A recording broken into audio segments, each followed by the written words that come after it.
তোমাদেরকে আমি বেঙ্গলি বুঝাচ্ছি জ্ঞানচক্ষু।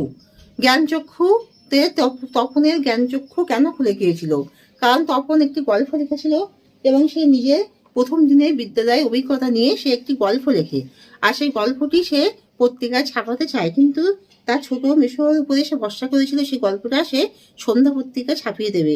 এবং ছোট মেশো বলেছিল যে তপনের গল্পটি অল্প একটু কারেকশন করে তিনি সন্ধ্যা পত্রিকায় ছাপিয়ে দেবেন। কিন্তু যখন সেই গল্পটি সন্ধ্যা পত্রিকা ছাপানো হলো, তখন সেই সন্ধ্যা পত্রিকা নিয়ে যখন তার মেশো আর মাসি এলো, তখন দেখলো যে পুরো গল্পটাই পরিবর্তিত হয়েছে, শুধু নামের টাইটেলটা আছে, পুরো গল্পটাই পরিবর্তিত হয়েছে। তখন তার মনে খুবই কষ্ট হলো যে এবার সে যখন কোনো সময় গল্প লিখবে, সে আর কারোর উপরে ডিপেন্ডেন্ট বা কারোর উপরে ভরসা করবে না। সে নিজেই গল্প পত্রিকার অফিসে গিয়ে ছাপাবে এবং তার এই যে জ্ঞানচক্ষু খুলে গেল যে তার নিজের কাজ তাকে নিজেকেই করতে হবে, সে অন্য কারোর উপরে তার কাজটি দেবে না। তাহলে সে তার নিজের নাম আর পাবে না, মানে তার নিজের নাম হবে না। অর্থাৎ সে তার নিজের কাজ তাকে নিজেকেই করতে হবে, অন্যের উপরে ভরসা করে তার নিজের পুরো গল্পটাই পরিবর্তিত হয়ে গেল। তাই তার জ্ঞানচক্ষু এইভাবে খুলে গেল।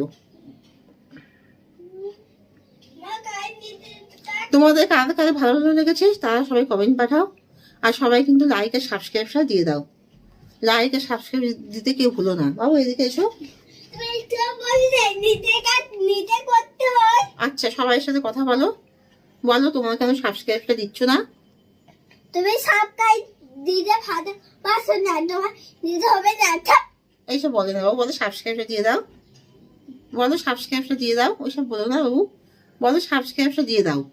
বলো বাবু, সাবস্ক্রাইবটা দিলে আমার মার অনেক বেশি ইন্টারেস্ট হবে। বলো ইন্টারেস্ট কি হবে? ইন্টারেস্ট হবে, বলো সাবস্ক্রাইবটা দিয়ে দাও। কি এটা? বলো কেউ ভুলে যাবে না, বলো। ভুলে যাবে তো না, যাবে না। বলো সবাই সবাই মন দিয়ে পড়াশোনা করবে। সবাই মন দিয়ে পড়াশোনা করবে না? করবে, সবাই মন দিয়ে পড়াশোনা করবে। না, আমার নাম পড়াতে ম্যাম খুব উগার।